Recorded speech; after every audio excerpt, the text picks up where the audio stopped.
I stood in the dusty aisles of Miller's General Store, running my fingers along shelves that hadn't changed since I was a child. The ancient cash register still sat on the counter, its brass finish dulled by decades of use. Sunlight filtered through windows that needed cleaning, casting patterns on the worn wooden floor where my father had taught me to stock shelves 30 years ago. "Sarah, you can't be serious." My brother Michael's voice cut through my nostalgia. "The property assessor valued this dump at less than $50,000.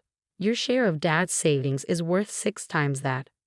I turned to face my siblings, Michael in his expensive suit, Patricia in her designer dress, both looking at me like I'd lost my mind. They'd flown in from their respective coastal cities for the reading of our father's will, already arguing over how to split his considerable liquid assets. "I've made my decision," I said quietly. "You two can split the money. I'm taking the store." Patricia threw up her hands in exasperation. "This is ridiculous. You're giving up $300,000 for a failing business in the middle of nowhere. The place barely breaks even." She wasn't wrong about the numbers. Miller's General Store had been struggling for years, hanging on mainly because our father refused to close the place where he'd raised his family. The small town of Cedar Grove had been slowly dying as younger people moved away, leaving behind an aging population that could barely keep the few remaining businesses afloat. "It's not about the money," I tried to explain. "This store was Dad's life. It meant something to him." "Dad's dead," Michael said bluntly, "and sentiment doesn't pay bills. Take the cash, Sarah. Be smart for once in your life." I felt the familiar sting of his condescension. Michael, the successful investment banker. Patricia, the high-powered attorney. And me? Just the middle child who'd stayed in Cedar Grove, helping Dad run the store while getting my business degree from the local college. "The decision's made," I said firmly. "Mr. Harrison has the paperwork ready at his office. We can sign this afternoon." Patricia shook her head, her perfect blonde hair swaying. "Fine, throw your inheritance away, but don't come crying to us when this place finally goes under." They left in a cloud of expensive perfume and disapproval, the bell over the door chiming their exit just as it had thousands of times before. I sank onto the old stool behind the counter, remembering how Dad used to sit there, greeting every customer by name. "You sure about this, Sarah?" Tom Harrison, our family's longtime lawyer, had stayed behind. He'd known me since I was a kid stealing penny candy from the jar that still sat on the counter. "Did you know about the highway proposal?" I asked instead of answering. He blinked, obviously surprised. "The interstate expansion, it's just a rumor. The state won't make a decision for months, maybe years." I pulled a folder from my bag and handed it to him. Inside were detailed maps, environmental impact studies, and most importantly, the preliminary approval for a new highway exit that would dump traffic less than a quarter-mile from Miller's General Store. "Where did you get these?" Tom asked, flipping through pages. "I didn't spend all those years just stocking shelves," I said. "While Dad ran the store, I got my business degree, did market research, made connections with the city planning office. That highway isn't a rumor, it's happening. They're announcing it next month." Understanding dawned on his face. "And when they do, property values in the area will skyrocket," I finished, "especially commercial lots with good road access. Like this one." He looked around the store with new eyes. "Does anyone else know?" "Just the planning committee and a few investors they're courting. I found out because I've been attending the town council meetings for years. Nobody pays attention to the quiet one taking notes in the back row." Tom chuckled. "You always were the smart one, no matter what your siblings think." He sobered. "But Sarah, even with the highway coming, turning this place around won't be easy. The building needs work. The inventory is outdated." "I know." I stood up, walking the aisles I knew by heart. "But I got plans, big ones." I did too. While Michael and Patricia had been building their careers in bigger cities, I'd been studying, learning, preparing. Dad might not have understood my endless questions about supply chains and profit margins, but he'd supported me anyway. He even paid for extra business classes when I expressed interest in modernizing the store's operations. "Your father knew," Tom said suddenly, "about the highway. That's why he changed his will last month." I stopped, surprised. "What?" "He left the store entirely up to your choice. Said you'd know what to do with it." Tom smiled. Guess he was right. A lump formed in my throat. Dad and I hadn't always understood each other, But he believed in me when no one else did. Now I had the chance to prove that faith wasn't misplaced. The next few weeks passed in a blur of paperwork and planning. Michael and Patricia left town immediately after the will was settled, making it clear they wanted nothing to do with my foolish decision. I didn't mind. For the first time in my life, I was completely in charge of my own destiny. I started small, cleaning and organizing, taking inventory of what worked and what needed to change. The store had good bones, solid construction, a prime location at the town's main intersection, and plenty of parking space that would become invaluable once the highway exit opened. But it needed work. A lot of work. "You're crazy," Ben Tucker told me when I hired his construction company to renovate. Ben had been my high school sweetheart before life took us in different directions. Now he ran the most respected construction firm in 3 counties. "Probably," I agreed, showing him my plans. "But look at these drawings. Modern retail space in front, warehouse capability in back. New loading dock, expanded parking. Thinking bigger than a general store?" "Much bigger." I pulled out the highway plans. "See this exit? In 2 years, this will be the main route into town. We'll have thousands of cars passing by daily. The store needs to be ready." Ben studied the drawings, his contractor's mind already working. "It's a solid plan, Sarah, but it'll cost a lot. I've got investors lined up." Another surprise for my siblings. While they've been dismissing me as the quiet one watching the store, I've been building relationships with local business leaders, people who believe in Cedar Grove's future. "Like me," Ben said quietly. Our eyes met for a moment, and I remembered why I'd once thought we'd spend our lives together. But that was a long time ago. "The work needs to be done before the highway announcement," I said, all business again. "Once that happens, every contractor in the county will be booked solid." Ben nodded. "We can start next week." "But Sarah," he hesitated, "your siblings. They're going to be angry when they realize what you've done." "They're already angry." I shrugged. "Might as well give them a real reason." The renovation began on a Monday. By Wednesday, half the town was talking about my foolishness, investing money in a dying business in a dying town. I ignored them, focusing on the future I could see so clearly. The old shelving came out first, replaced by modern retail fixtures. The creaky wooden floor was restored to its original glory. New lighting transformed the space from dim and dated to bright and welcoming.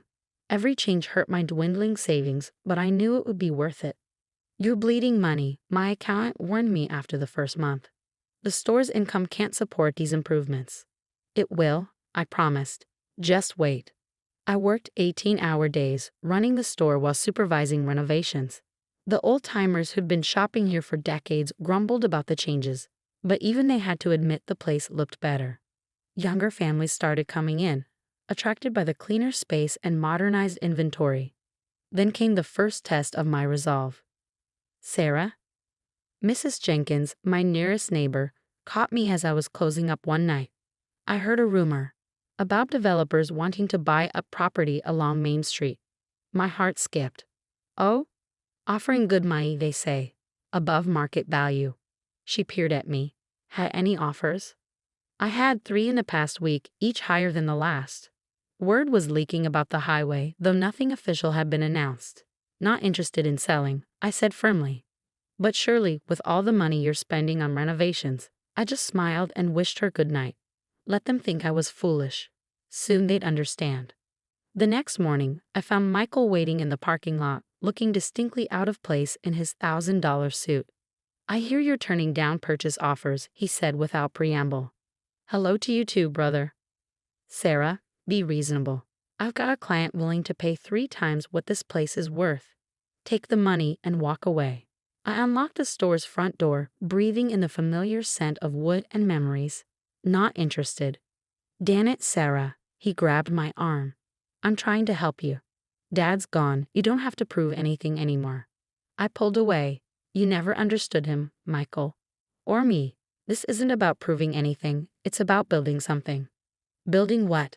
"A general store in a town that's practically a ghost town." "You'll see." I left him standing in the parking lot, as confused as he'd always been by the sister who didn't fit his worldview. But Michael's visit was just the beginning. Over the next few weeks, more developers came calling. Some tried to charm me, others to intimidate. Patricia even flew in from Los Angeles, armed with legal arguments about fiduciary responsibility and missed opportunities. I turned them all down.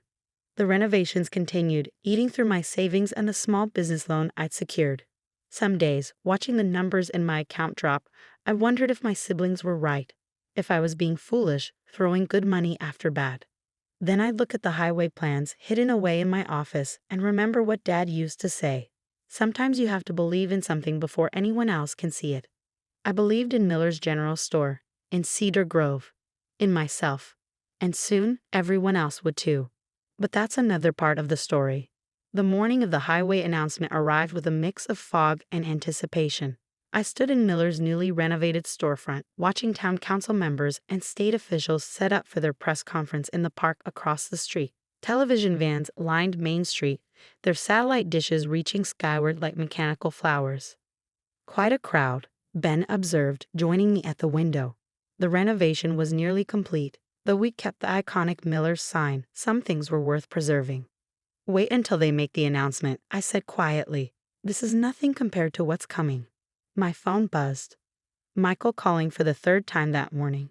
I ignored it, just as I'd ignored Patricia's increasingly threatening emails about family responsibility and fiscal insanity. They figured out something was happening in Cedar Grove, but they were still in the dark about the scale of it. The store's new automatic doors whispered open, admitting Tom Harrison. Our family lawyer looked harried, his bow tie slightly askew. Sarah, we need to talk. Your siblings have filed an injunction to prevent me from selling the property. I smiled. Let me guess. They're claiming Dad wasn't of sound mind when he changed the will. Tom blinked. How did you? Because I know my siblings. And because 3 different developers called this morning, hinting they'd help fight any legal challenges if I agreed to sell to them. This is serious, Sarah. They've hired Blackwood and Reed, top real estate attorneys. Let them waste their money.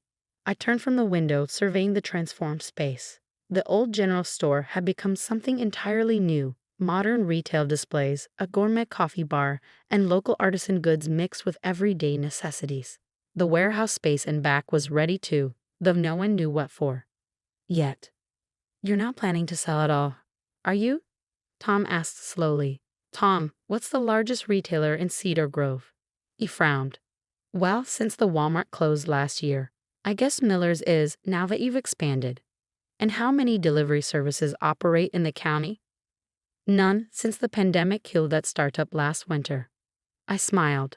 Wrong, one starts operations today. Understanding dawned on his face. The warehouse space, the loading docks. Miller's isn't just a store anymore, I explained. It's a distribution hub. We'll serve 3 counties, delivering everything from groceries to hardware. The highway exit makes us the perfect location. But the announcement hasn't even. The sound of microphone feedback cut him off. Outside, the mayor was approaching the podium, flanked by state transportation officials. The crowd, much larger now, pressed forward eagerly. I didn't need to hear the speech. I'd been preparing for this moment for months. Instead, I watched faces in the crowd as the mayor revealed the interstate expansion plans, complete with Cedar Grove's new exit ramp, conveniently located just down the road from Miller's. The reaction was immediate. People gasped, pointed, already turning to look at nearby properties with new eyes. Property values would triple, at minimum. Commercial lots like mine would be worth even more. My phone exploded with notifications. Michael and Patricia had obviously heard the news. A text from Michael popped up. Do not sell to anyone. Call me immediately. I deleted it without reading the rest. Sarah, Ben called from the back. You've got visitors. I turned to find 3 men in expensive suits being admitted through the loading dock entrance. I recognized them immediately. Executives from National Market Chain, one of the largest retail corporations in the country. Ms. Miller, the oldest one, stepped forward, hand extended. I'm James Whitmore, Vice President of Acquisitions for NNC. We've been following your operation with great interest. Of course they had. I'd made sure word of my renovations and expansion reached the right ears. Gentlemen, I kept my voice professionally neutral. This is quite a surprise. Is it? Whitmore smiled. You've positioned yourself brilliantly. Modern facility, strategic location, distribution capabilities. Exactly what we look for in new franchise locations. And there it was, the real reason for their visit. National Market Chain had been trying to establish a presence in this part of the state for years, but property costs and local opposition had stymied them. Now, with the highway coming, we're prepared to make a very generous offer, another executive chimed in, both for the property and for ongoing franchise rights. I gestured to my office. Let's discuss it. The meeting lasted 2 hours. Their initial offer was impressive, enough to make Michael and Patricia's inheritance shares look like pocket change. But I had my own terms. Miller's keeps its name, I insisted. We maintain local control over inventory and operations. And the distribution network serves independent retailers too, not just national market chain stores. Whitmore frowned. That's unusual. Normally our franchise agreements are more standardized. This isn't a normal situation. I laid out my market research, showing population projections, traffic patterns, retail gaps in surrounding communities. You're not just buying a store location.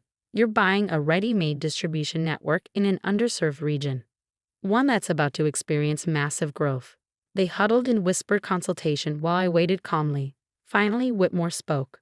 Your terms are acceptable, with some modifications. We'll have our lawyers draw up. My lawyers will draw up the papers, I corrected. I believe you know the firm, Blackwood and Reed. Whitmore's eyebrows shot up. Your siblings' attorneys? Not anymore. As of this morning, they work for me. Amazing what you can accomplish with the right business plan and profit projections. After the executives left, Ben found me in the office, staring at the old photo of Dad behind the counter. You planned this whole thing, he said. It wasn't a question. The renovations, the distribution setup, even letting word leak to National Market Chain. I had a good teacher. I touched Dad's photograph. He always said opportunity comes to those who prepare for it. Sarah, Tom burst in, waving his phone. You won't believe. Blackwood and Reed just withdrew from your siblings' case. They're representing you now, along with handling the National Market Chain contracts. I smiled at his astonished expression. Amazing how quickly top law firms change allegiance when they realize which side has the better position. My phone buzzed again. Patricia this time, probably having just heard about her lawyers jumping ship. I considered letting it go to voicemail, but something made me answer. How dare you? She shrieked without preamble. You manipulative little. You knew about the highway all along. Yes. You let us think you were being sentimental, taking that worthless store while we got the cash. But you played us. No, Patricia. I let you be exactly who you are. People so convinced of your own superiority that you never bothered to look deeper. Just like you never bothered to understand Dad, or this town, or me. We're contesting everything, she seethed. The will, the store ownership, all of it. Michael's already talking to other attorneys. Tell Michael to check his email first, I suggested mildly. The one from his biggest investment client. They've signed an exclusive shipping contract with Miller's Distribution Services. Amazing how much influence you can have when you control the only distribution hub in 3 counties. Silence. Then, you wouldn't. Cancel the lawsuits, Patricia. Stop trying to interfere. Or Michael's client won't be the only one reconsidering their business relationships. I ended the call to find Ben and Tom staring at me with a mixture of admiration and shock. Remind me never to underestimate you, Ben said finally. I looked out the window at the dispersing crowd, already imagining the changes coming to Cedar Grove. The highway exit would bring new businesses, new families, new life to our fading town. And at the heart of it all would be Miller's, not just a general store anymore, but the center of a retail and distribution network that would serve the entire region. My siblings had laughed when I chose the store over cash. They dismissed me as sentimental, foolish, stuck in the past. But I'd seen the future coming and I prepared for it. Now they'd understand exactly what they'd given up, not just the property value, but the chance to be part of something bigger than their own ambitions. Sarah? Tom's voice broke into my thoughts. Your brother's on the other line, says it's urgent. I smiled, remembering all the times Michael had patronized me, treated me like the family failure. Tell him I'm busy. I've got an empire to build. But the empire would have to wait a few more hours. I had a store to run, customers to serve, a legacy to honor and transform. Dad had believed in me when no one else did. Now I would prove that his faith was justified. The automatic doors whispered open again, admitting the first curious locals eager to see what all the commotion was about. Time to show them that Miller's and Cedar Grove were just getting started. The real changes were still to come. But that's another part of the story. 6 months after the highway announcement, I stood in Miller's expanded parking lot watching the new sign being installed. The familiar Miller's remained, but underneath now read, "A national market chain partner, serving Cedar Grove since 1952. The lot was full, as it had been every day since we launched the distribution service. Local restaurants picked up supplies in the morning, delivery vans came and went throughout the day, and regular customers kept the retail floor busy. We'd had to hire 20 new employees just to keep up with demand. Looking good, Ben said, joining me outside. His construction company had become our go-to contractor, handling expansions for both the main store and our new satellite locations in neighboring towns. The highway exit opens next week, I replied, just in time for holiday shopping. My phone buzzed. A text from Michael. "We need to talk. In person, please." It was the please that caught my attention. My brother hadn't said please to me in 20 years. Before I could respond, a sleek black car pulled into the lot. Patricia stepped out, looking oddly uncertain in her designer suit. Behind her, Michael emerged from the driver's side. "Well," I said quietly to Ben, "this should be interesting." My siblings approached slowly, taking in the transformed property. The old general store was now the centerpiece of a modern retail complex. Loading docks hummed with activity, delivery vans came and went, and customers streamed in and out of the automatic doors. "Sarah," Michael spoke first, his usual arrogance notably absent, "you've been busy." "Very." I kept my voice neutral. "What brings you both here? More legal threats?" Patricia flinched. "We dropped all the lawsuits. You know that." "I do. I also know Michael's investment firm just lost 3 more clients to companies that ship exclusively through Miller's distribution." "That's actually why we're here," Michael said. "To talk business, real business." I raised an eyebrow but gestured toward the store. "My office is upstairs." They followed me through the retail floor, past the gourmet coffee bar where locals gathered for their morning caffeine, past the artisan goods section featuring products from small businesses across 3 counties. Everything that made Cedar Grove special, wrapped in modern retail efficiency. "You've kept a lot of the old elements," Patricia observed, touching a restored wooden beam. "Some things are worth preserving." My office occupied Dad's old storage room, though now it had windows overlooking Main Street. His original desk sat in one corner, restored and polished. The wall behind it held the store's first dollar, framed beside the multi-million-dollar contract with National Market Chain. "Nice view," Michael said, taking a seat. "You can see the highway construction from here." "That's the point." I settled behind the desk. "What do you want?" My siblings exchanged glances. Patricia spoke first. "We were wrong," she said simply. "About the store, about you, about everything." "We didn't see what Dad saw," Michael added. "The potential. The vision. And now that it's successful, you want in." My tone made it clear what I thought of their timing. "No," Patricia surprised me. "We want to apologize." Michael pulled out a folder. "And to show you something. Remember when Dad took that trip last spring, right before he got sick?" I nodded. Dad had disappeared for a week, coming back quieter than usual. "He came to see me," Michael said. "Showed me plans for expanding the store, modernizing it. Asked for investment advice." He slid the folder across the desk. I laughed at him. Told him it was a waste of time. I opened the folder. Inside were rough sketches of everything I built, the distribution network, the modernized store, even the satellite locations. Dad's handwriting covered the margins with notes and calculations. "He had the same vision you did," Patricia said softly. "He just didn't live to see it happen." "Why are you showing me this?" Michael leaned forward. "Because we finally understand. Dad didn't leave you the store out of sentiment. He left it to you because you were the only one who could make his dream real." I stared at the sketches, throat tight. All those years helping in the store, asking questions, learning the business. Dad had been preparing me. He'd seen what the store could become, just as I had. "We'd like to invest," Michael continued. "Not to take over, we've learned that lesson, but to be part of what you're building. What Dad wanted to build." "On your terms," Patricia added quickly. We'll take minority shares, no voting rights. We want to help grow Dad's legacy. I looked at my siblings, really looked at them. The arrogance was gone, replaced by something I'd never seen before. Respect. I'll have to think about it, I said finally. Of course, they stood to leave, but Patricia paused at the door. Sarah? That day at the will reading, when you took the store instead of cash, you weren't being sentimental at all, were you? I smiled. I was. Just not about the money. After they left, I sat looking at Dad's plans. They matched mine almost exactly. He'd seen the same opportunities, understood the same changes coming to Cedar Grove. He'd known what the store could become in the right hands. The intercom buzzed. Ms. Miller? The national market chain executives are here for the franchise review. Send them up.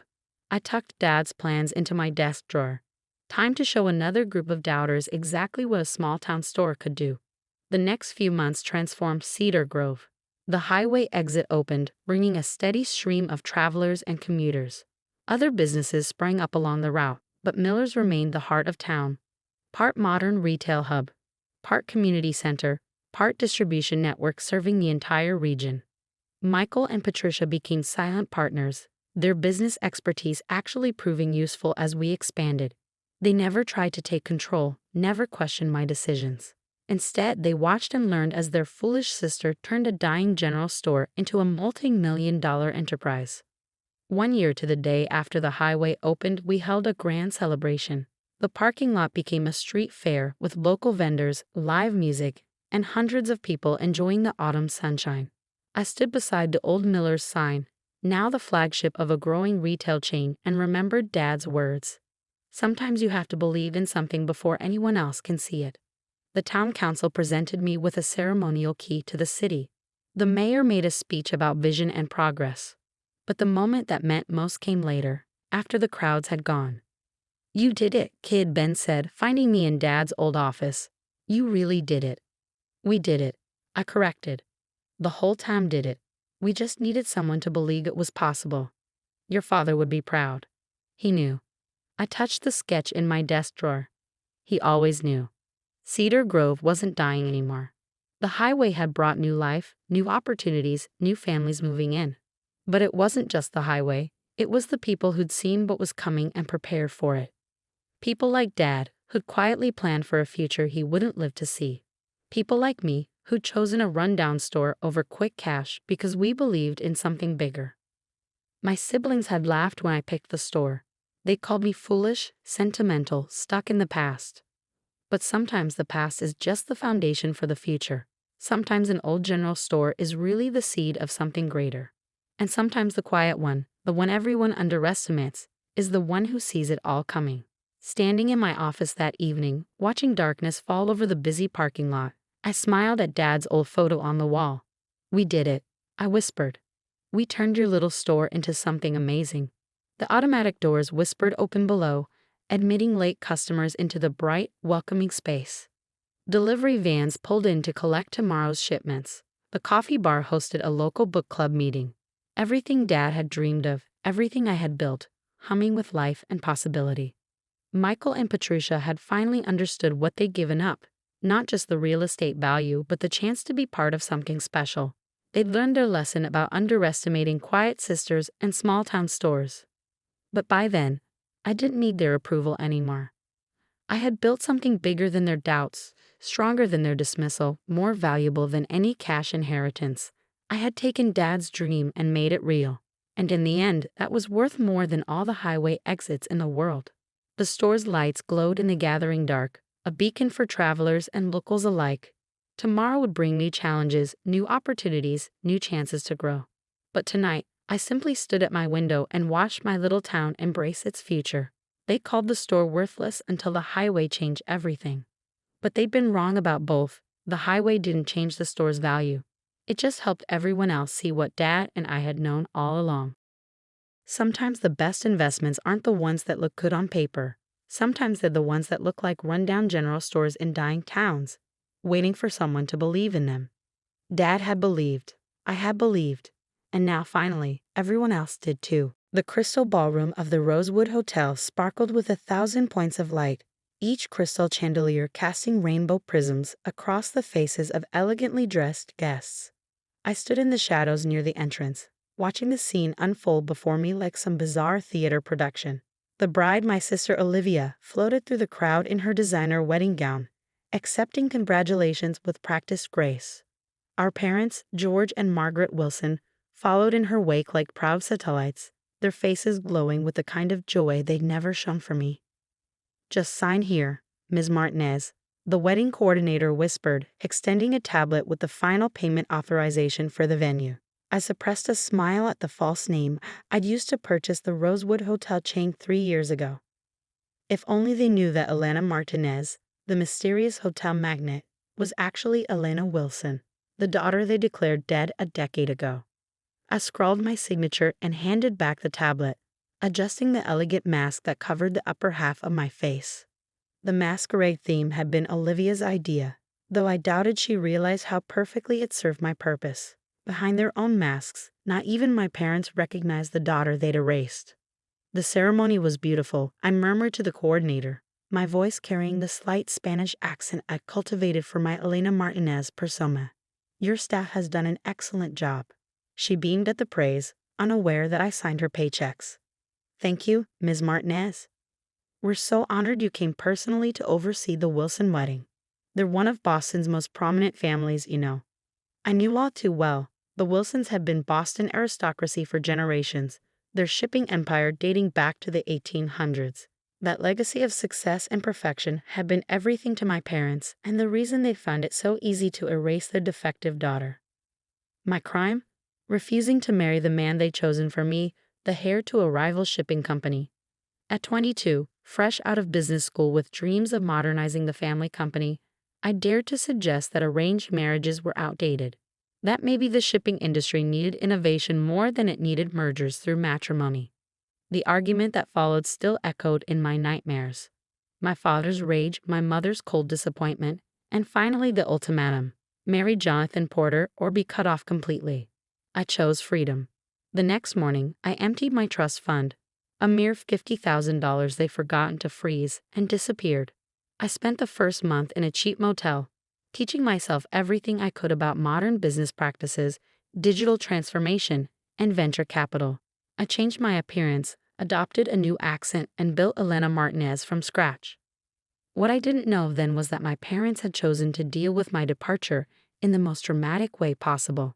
Instead of admitting their daughter had defied them, they told everyone I died in a sailing accident off the coast. They even held a funeral, complete with an empty casket and tearful eulogies about their beloved Elena, taken too soon. I learned about my own death 6 months later when I tried to contact my younger sister.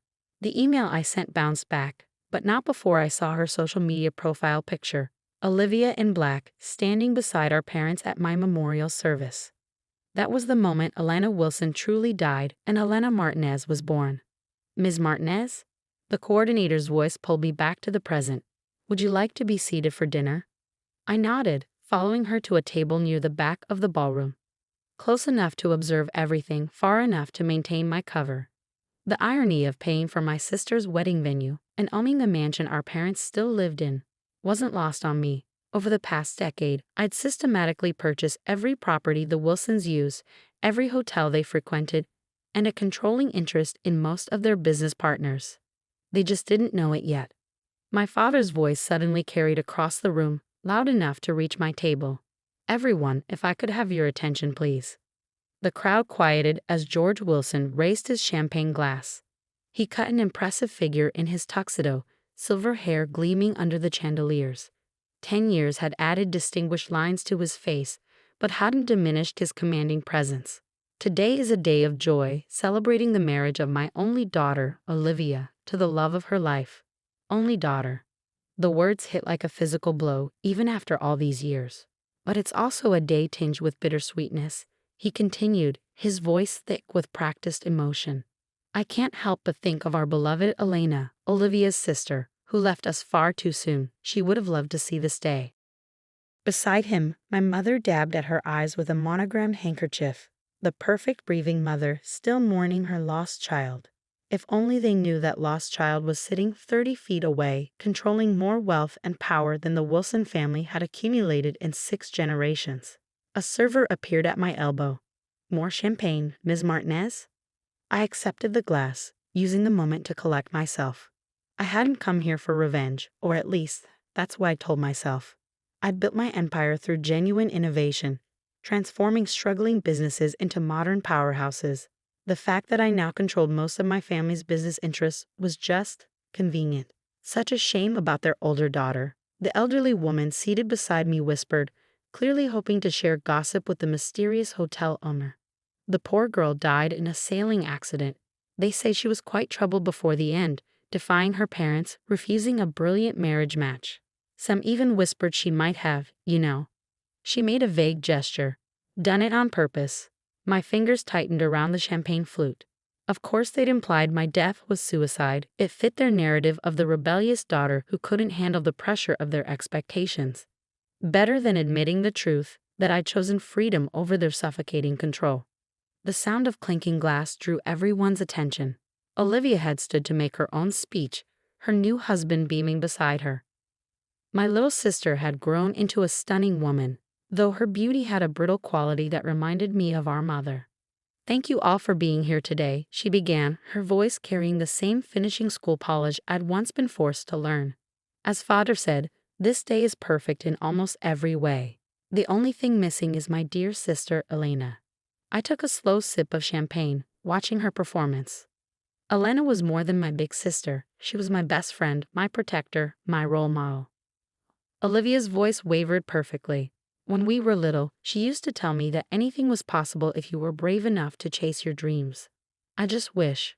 She paused for dramatic effect. I just wish she could see that I finally found my dream. The crowd murmured sympathetically. I fought the urge to laugh. Olivia had been 12 when I left, old enough to understand exactly what our parents had done. She'd chosen their side, happily stepping into the role of perfect only daughter. The sister who'd supposedly been her best friend hadn't even raided a phone call to warn me about my impending death. As dinner was served, I found myself studying the head table. My parents sat there with Olivia and her new husband, along with his equally wealthy family. They looked like something out of a society magazine. Perfectly groomed, perfectly poised, perfectly false. 10 years ago, their perfect facade had crushed me. Now I saw them clearly, small people desperately clinging to outdated power, unaware that the world had changed around them. The shipping industry they dominated for generations was transforming, and they hadn't adapted. Their empire was crumbling, propped up only by the secret investments I'd made through shell companies. Ms. Martinez? A man in an expensive suit approached my table. I recognized him as James Porter, my almost father-in-law, though he aged considerably. I hope you're enjoying the evening. I must say, we were surprised and honored when we heard you'd be attending personally. I smiled behind my mask. I make it a point to oversee special events at my flagship properties, Mr. Porter, especially for such distinguished families. He preened at the compliment. Yes, well, the Wilsons and Porters have been pillars of Boston society for generations.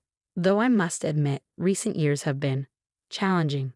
Oh, I kept my tone merely polite, though I knew exactly how challenging things had been for both families. My companies had slowly acquired controlling interests in their major shipping routes, modernizing operations and squeezing their profit margins. The industry isn't what it used to be, he said, sighing heavily. These tech startups, these modern logistics companies, they're disrupting everything. Why just last month we lost our biggest client to some upstart called Phoenix Maritime. I managed not to smile.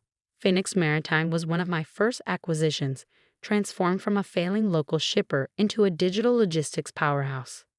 Progress can be difficult to navigate, I offered diplomatically.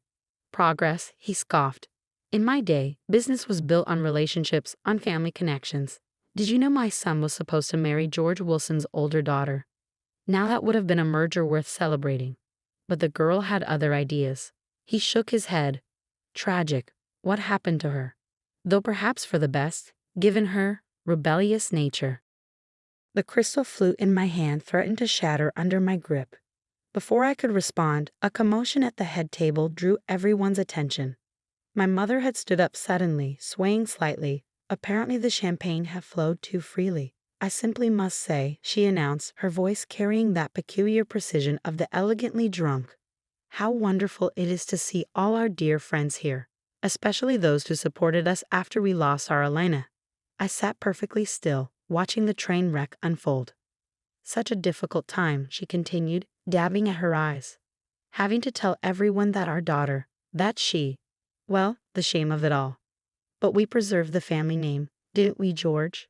We gave her a proper send-off, even if she didn't deserve. Margaret. My father's voice cut through her rambling like a steel blade. Perhaps you should sit down. But the champagne had loosened something in my mother's perfect facade. Oh, but darling, I simply must tell Ms. Martinez what an honor it is to have her here. Such a successful woman, and self-made at that. Nothing at all like our poor Elena, who thought she could reject her family obligations and succeed on her own. She laughed, the sound brittle as breaking glass. As if a Wilson could ever survive without family connections. Why ever she didn't even make it a month before. That's enough. My father stood, his face flushed with anger.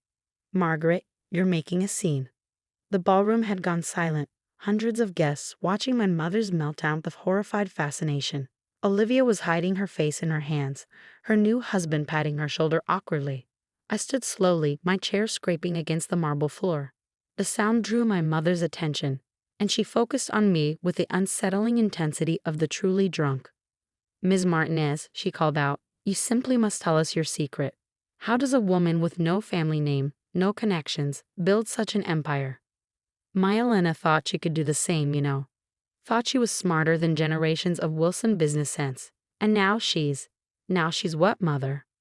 The words left my mouth before I could stop them, my careful accent slipping. My mother froze, something flickering across her face. Recognition, impossible as it was. But the moment passed. She blinked at me owlishly, confused by the question from a stranger. My father had reached her by then, taking her arm firmly. I apologize for my wife, he said smoothly, the excitement of the day combined with the memories. Please, everyone, enjoy your dinner. He led my mother away, probably to sleep off the champagne in one of the hotel's luxury suites. Suites I owned, in a hotel I owned, just like I owned the mansion they still lived in and controlling interest in the companies they thought were still theirs. I sank back into my chair, hands trembling slightly. I'd come too close to revealing myself, letting old pain override a decade of careful planning.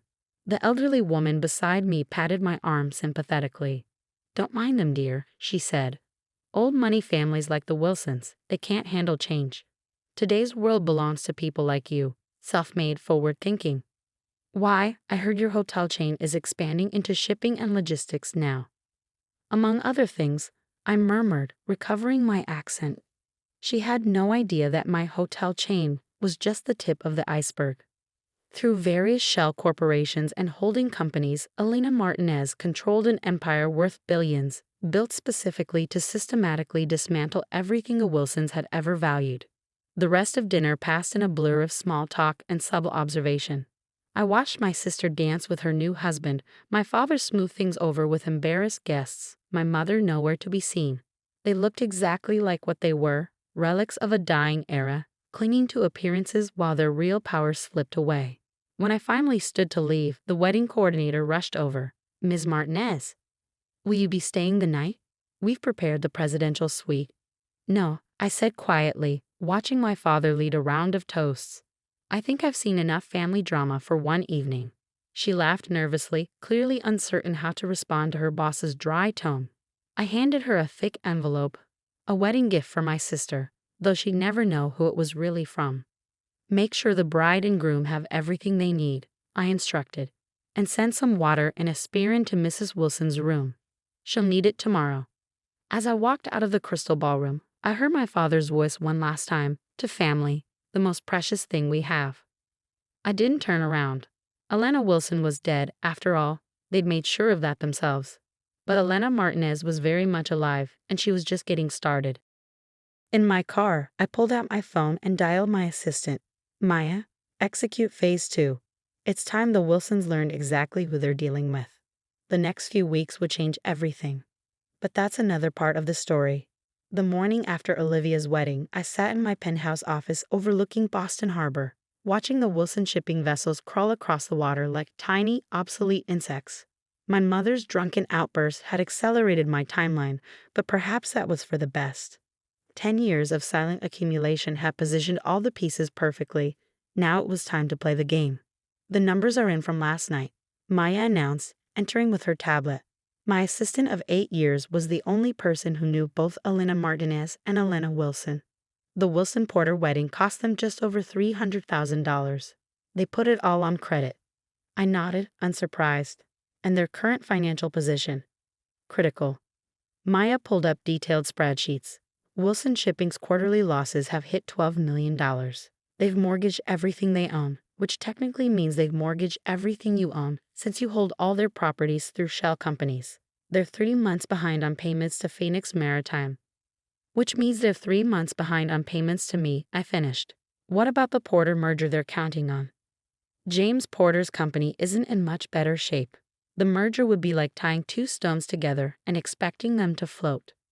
I smiled, remembering James Porter's condescending comments at the wedding. The man who'd once thought himself worthy of arranging my marriage was now drowning in debt, his company hemorrhaging clients to my more efficient operations. Send notices to all their major clients, I instructed. It's time for Phoenix Maritime to raise its rates. Let's see how many stay loyal to outdated shipping methods when modern logistics could save them millions. Maya made a note, then hesitated. There's something else. Your father has called an emergency board meeting for Wilson Shipping tomorrow morning. Finally, I've been waiting for this moment, carefully orchestrating it through a decade of strategic moves. Prepare the paperwork. It's time for Elena Martinez to make her first public appearance at Wilson Shipping. Are you sure? Maya's concern was evident. Once you start this. They buried their daughter to save face, I said quietly. Now they'll learn exactly what that decision cost them. The next morning, I dressed with particular care, a blood-red Armani suit that projected power, Louboutin heels that clicked like weapons on marble floors, and a small gold compass pendant that had once belonged to my grandmother. The only Wilson who had truly loved me. The Wilson Shipping headquarters hadn't changed in 10 years. The same imposing granite building, the same brass nameplate declaring founded 1847. The same portrait of my great-grandfather glowering in the lobby. But there was an undercurrent of tension today, nervous whispers and darting glances as employees noticed my arrival. Ms. Martinez. The receptionist jumped to attention. We weren't expecting. That is, the board meeting is private. Not anymore. I handed her a thick envelope. My credentials. As the majority shareholder of Phoenix Maritime and holder of significant Wilson Shipping debt, I have every right to attend. Her hands shook as she verified the paperwork. I watched her face pale as she realized exactly how much power Elena Martinez wielded. Of course. 14th floor boardroom. The elevator ride gave me a moment to center myself. In my ear, Maya's voice provided updates through a discreet earpiece. All board members present. Your father's trying to push through an emergency restructuring plan. He still thinks he can save the company without outside help. The boardroom doors were heavy oak, stretching from floor to ceiling. I paused for a moment, hearing familiar voices through the wood. Can't accept these terms, my father was saying. Phoenix Maritime is trying to steal our company piece by piece. We don't have a choice, George, another voice responded. We're bleeding clients, our ships are outdated, and this mysterious Elena Martinez owns half the ports we use. I pushed the doors open. The conversation died instantly. 12 men in expensive suits stared at me. Old money, old power, old ideas. At the head of the table, my father stood frozen mid-gesture, his face darkening as he recognized the woman who'd attended his daughter's wedding. Ms. Martinez, he managed finally. This is a private meeting. Not anymore. I strode to the table, my heels echoing in the silence. Please don't let me interrupt your discussion of my company's terms. Your company? He spat the words. Phoenix Maritime is nothing but an upstart using digital gimmicks to steal established clients. Wilson Shipping has survived for 6 generations and will survive for precisely 12 more days. I cut in smoothly. Unless you accept the merger terms I'm about to offer. I placed a folder on the table. Inside was the culmination of 10 years' work. Documents proving my ownership of their buildings, their warehouses, their homes. Evidence of their mounting debts, their failed modernization attempts, their desperate efforts to maintain appearances while their empire crumbled. "This is impossible," my father whispered, flipping through pages. "These properties, our house, the hotel chain, all belong to me," I confirmed, "along with controlling interest in most of your remaining clients' companies.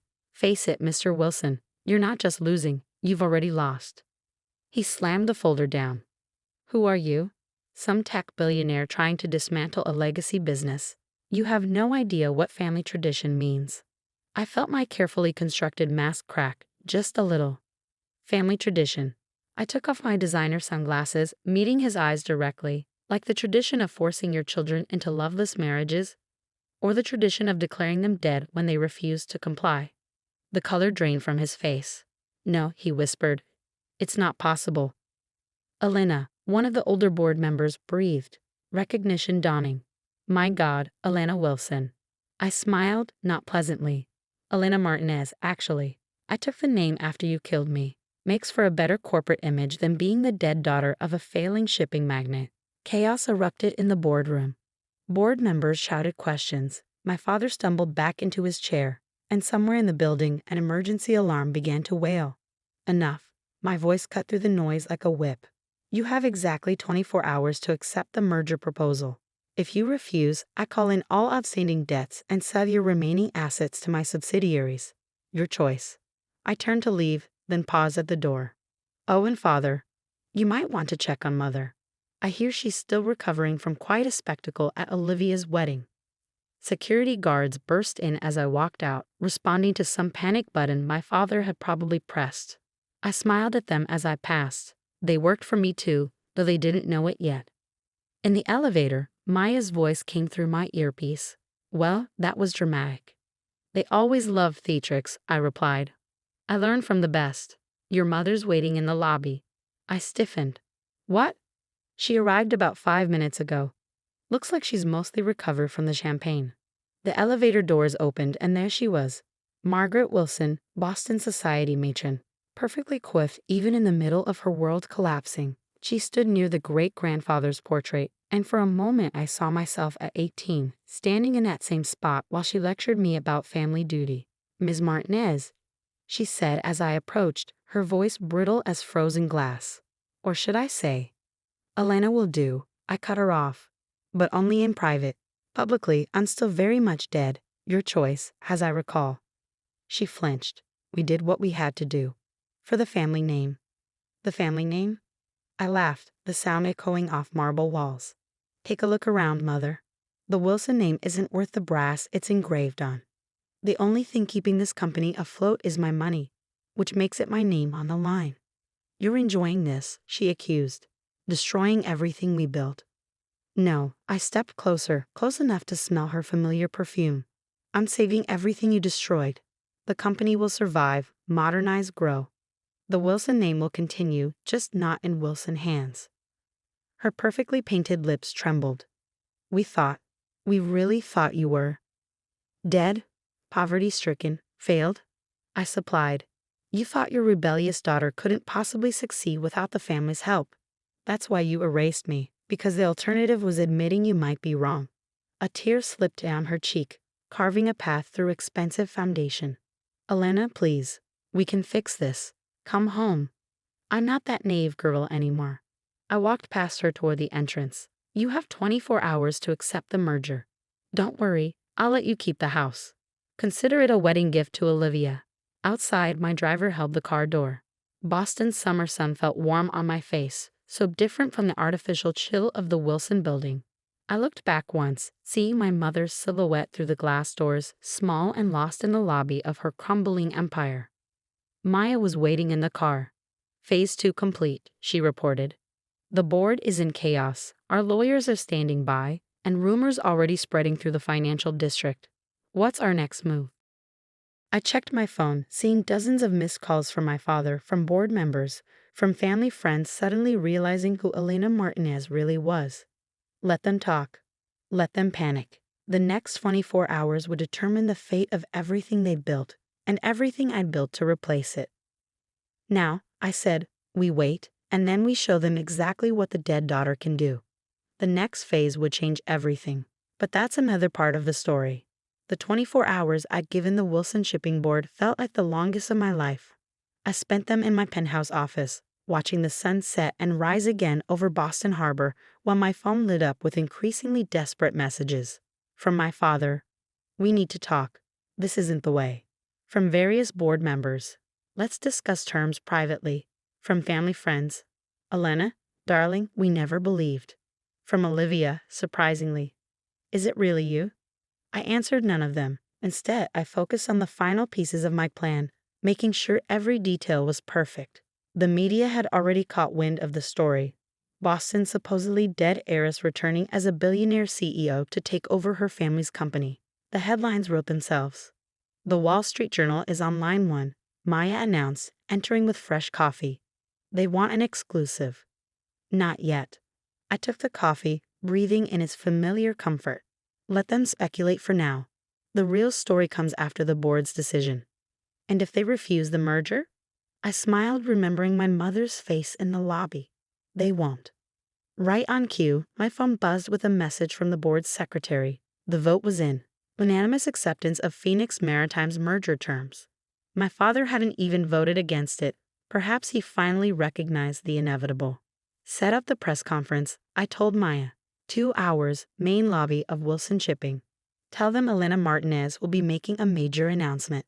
And Elena Wilson. I touched the compass pendant at my neck, thinking of my grandmother. She's done hiding. The lobby was packed by the time I arrived. Reporters jostled for position, cameras flashed, and a crowd of Wilson Shipping employees lined the balconies above. My father stood with the board members on a small stage, looking like he aged a decade overnight. I made them wait 10 minutes, a small petty pleasure, but I'd earned it. When I finally walked in, the crowd fell silent. I wore Wilson blue today, a power suit that matched the company's logo, with my grandmother's compass catching the light. No more hiding behind sunglasses or Spanish accents. Thank you all for coming, I began, stepping to the podium. My name is Elena Martinez, or as some of you might remember, Elena Wilson. The room erupted. Cameras clicked frantically, reporters shouted questions, and somewhere in the crowd, I heard my mother gasp. I held up a hand for silence. 10 years ago, the Wilson family announced my tragic death, a sailing accident off the coast. The truth is somewhat less dramatic. I simply refused an arranged marriage and left to build my own life. My parents, finding this embarrassing, chose to bury an empty casket rather than admit their daughter had defied them. My father stepped forward, face dark with anger, but security, my security, held him back. In the decades since, I continued. I built what they said was impossible. Phoenix Maritime revolutionized shipping logistics, embracing modern technology while companies like Wilson Shipping clung to outdated methods. We grew rapidly, acquiring ports, properties, and clients, including many former Wilson assets. I turned to face the board members directly. Today, I'm announcing the merger of Wilson Shipping with Phoenix Maritime. The Wilson name will continue, but the company will be completely restructured. All current board members will be retiring with generous compensation packages. More chaos, more shouted questions. I noticed Olivia slip into the back of the room, still in her honeymoon tan, watching with wide eyes. And now, I said, I'll take questions. Ms. Wilson, did your family know you were alive? No. They were quite committed to my death. Ms. Martinez, how did you build your empire? The same way I would have modernized Wilson Shipping, had I been allowed, by understanding that tradition without innovation is just slow decay. Mr. Wilson, your response to your daughter's return? My father stepped forward, and for a moment I saw something crack in his proud facade. Elena, we thought. You thought I'd fail, I finished for him. That's the problem, father. You never saw who I really was. He aged another decade before my eyes. We did what we thought was right. No, I corrected quietly. You did what was easy. Erasing you was easier than admitting I might have had better ideas. Declaring me dead was easier than explaining why I left. Even now, giving up control is easier than watching your company collapse under its own weight. Elena, my mother's voice, somewhere in the crowd. Please. I ignored her, addressing the reporters again. The merged company will retain the Wilson name out of respect for its history. But make no mistake, this is a complete transformation. We're moving into the future, whether the old guard likes it or not. More questions flew, but my attention was caught by Olivia pushing through the crowd. She looked different from the polished bride of 2 days ago, younger somehow, more like the sister I remembered. You were there, she said, reaching the stage. At my wedding. You watched us all pretend to mourn me. I raised an eyebrow. Yes. I knew. Her voice dropped so only I could hear. Sometimes I'd look at old pictures and think I saw you in the background. At charity events, business functions, I thought I was going crazy. You aren't. Why didn't you tell me? Back then, when they first. Would you have kept my secret? I studied her face, seeing the answer. No, you were always their perfect daughter. The one who'd never disobey. She flinched. I was 12. Old enough to know right from wrong. I softened slightly, seeing real pain in her eyes. But young enough to be afraid of ending up like me. A tear slipped down her cheek. I missed you. The real you, not the sanitized dead sister they talked about at parties. For the first time, I felt my own composure crack. I missed you too, but I couldn't be who they wanted. I had to be myself. Ms. Martinez. A reporter's shout broke the moment. What happens to the Wilson family now? I turned back to the crowd, professional mask firmly in place. They'll retain their personal assets, those that aren't already legally mine, and receive fair compensation for their shares. I'm not here for revenge. I'm here to save a company that lost its way. And the family relationships. I looked at my father, defeated on his own stage, my mother crying quietly in the crowd. Olivia, torn between the sister she'd lost and the parents she'd chosen. Some things, I said quietly, can be fixed with money or business deals. The Wilsons declared their daughter dead rather than accept her choices. That doesn't go away just because she came back successful. The press conference wound down after that. Reporters got their sound bites, photographers got their shots of the prodigal daughter triumphant, and gradually the crowd dispersed. I stayed on stage, watching my parents huddle with their lawyers while Olivia hovered uncertainly between us. Maya appeared at my elbow. The papers are ready to sign. Private conference room. I nodded. Give me a minute. When the lobby was almost empty, I walked to where my parents stood. Up close, they looked old and tired, nothing like the towering figures of my childhood. The lawyers will explain everything, I said professionally. You'll be comfortable. The house is yours for life, the vacation properties too. I'm not interested in leaving you destitute. Just powerless, my father said bitterly. Like you left me? I smiled without warmth. The difference is, I'm giving you a choice. Sign the papers, accept a comfortable retirement, maybe even try to rebuild something resembling a real family relationship. Or fight me, lose everything, and prove that pride really is more important than blood. My mother reached for my hand. I let her take it, feeling her expensive rings press into my palm. We thought we were protecting you, she whispered. The business world, it's so hard for women. I pulled away. I know exactly how hard it is. I succeeded not because of the Wilson name, but because you forced me to fight without it. Olivia stepped forward. Elena, what about me? You're my sister, I said simply. My door is open when you're ready to know me as I am, not who they wanted me to be. I turned to go, then paused. Oh, and mother. The next time you're drunk at a party in my hotel, try not to brag about how you erased your daughter. It's bad for both our reputations. The paperwork took less than an hour. Signatures were scratched, hands were shaken, and just like that, Wilson Shipping belonged to the daughter they'd buried. The company would keep its name but nothing else. New board, new methods, new future. Later that night, I stood in my office watching the Wilson ships in the harbor. Soon they'd be repainted with the Phoenix Maritime logo, upgraded with modern technology, integrated into my larger transportation network. The Wilson legacy would live on, just not in the way my parents had imagined. Maya brought a bottle of champagne. To the merger. To the truth, I corrected, taking a glass. Sometimes it takes a death to bring it to life. Your sister's been calling, she said carefully, and your grandmother's compass. I touched the pendant. Grandma knew. She left me this compass the day before I disappeared, said sometimes the right path isn't the easy one. Smart woman. She would have loved seeing this. I sipped the champagne, remembering. She always said the Wilson pride would sink us faster than any storm. My phone buzzed. Olivia again. This time I answered. Can we talk? She asked quietly, Really talked, just us? I looked out at the harbor where the Wilson ships floated in darkness. Come over. It's time you saw who your sister really is. After I hung up, I asked Maya to order dinner for two. It would be a long night of explanations, of bridging the gap between the sister who died and the woman who rose from those ashes.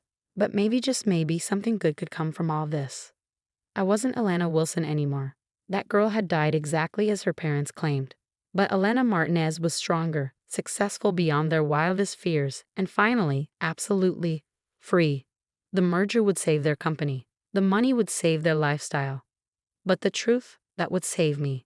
And in the end, that's what the story was really about. Not revenge, not money, not even family. It was about a girl who had to die to become who she was always meant to be. I raised my glass to the dark harbor. To Elena Wilson, I whispered, "May she rest in peace." Then I turned away from the window and went to meet my sister, ready to begin whatever came next.